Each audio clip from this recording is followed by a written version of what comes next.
Police, महसूल व इतर विभागांची समन्वय बैठक संपन्न। येणाऱ्या सणासुदीच्या अनुषंगाने पोलीस अधीक्षक कार्यालय सांगली येथे आज दिनांक 15 जुलै 2025 रोजी पोलीस, महसूल, जिल्हा परिषद, शिक्षण तसेच आरोग्य विभागांची समन्वय बैठक पार पडली। सदर बैठकीमध्ये पोलीस, महसूल व शिक्षण विभागाच्या समन्वयातून कन्या सबलीकरण योजना राबवण्याबाबत चर्चा झाली। महिला अत्याचारांच्या अनुषंगाने करावयाच्या उपाययोजनांतर्गत मुलींना स्वरक्षणाचे प्रशिक्षण देणे, शिक्षण, पोलीस व महसूल विभागामार्फत शाळा व कॉलेजमधील मुला-मुलींना मार्गदर्शन करण्याबाबत कृती आराखडा तयार करण्याचे निश्चित करण्यात आले।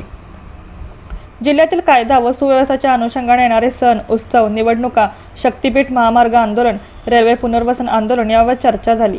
या पार्श्वभूमीवर पोलिसांनी जास्तीत जास्त गुन्ह्यांवर प्रतिबंधक कारवाया करणे व त्या अनुषंगाने उपविभागीय अधिकारी व उपविभागीय पोलीस अधिकारी तसेच तहसीलदार व पोलीस ठाण्याचे प्रभारी अधिकारी यांच्यामध्ये समन्वय ठेवण्याबाबत निर्देशित करण्यात आले। जिल्ह्यातील रिक्त असणारी पोलीस पाटील पदे तात्काळ भरण्यासाठी उपविभागीय अधिकारी यांना सूचना देण्यात आल्या।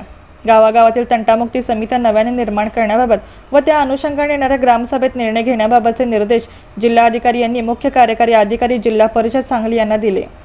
जिल्ह्यातील अंमली पदार्थ अनुषंगाने करण्यात येणाऱ्या कारवायाबाबत आढावा घेऊन त्यामध्ये सातत्याने अंमली पदार्थावर पूर्णपणे अंकुश लावण्यासाठी शिक्षण विभागाची मदत घेऊन विद्यार्थ्यांमध्ये जनजागृती कार्यक्रम आयोजित करण्याबाबतच्या सूचना पोलीस व शिक्षण विभागास दिल्या। शासकीय रुग्णालयाकडून येणारी पोक्सो कायद्याअंतर्गत व इतर MLC संबंधित पोलीस ठाण्यास तात्काळ देण्याबाबत तसेच जखमांचे प्रमाणपत्र तात्काळ देण्याबाबत जिल्हा शल्यचिकित्सक सांगली व अधिष्ठाता शासकीय रुग्णालय मिरज यांना सूचना देण्यात आल्या। या समन्वय बैठकीसाठी जिल्हाधिकारी, पोलीस अधीक्षक, मुख्य कार्यकारी अधिकारी, जिल्हा परिषद अधीक्षक, राज्य उत्पादन शुल्क, जिल्हा शल्यचिकित्सक, अधिष्ठाता, मिरज शासकीय रुग्णालय तसेच महसूल व पोलीस प्रशासनातील अधिकारी उपस्थित होते।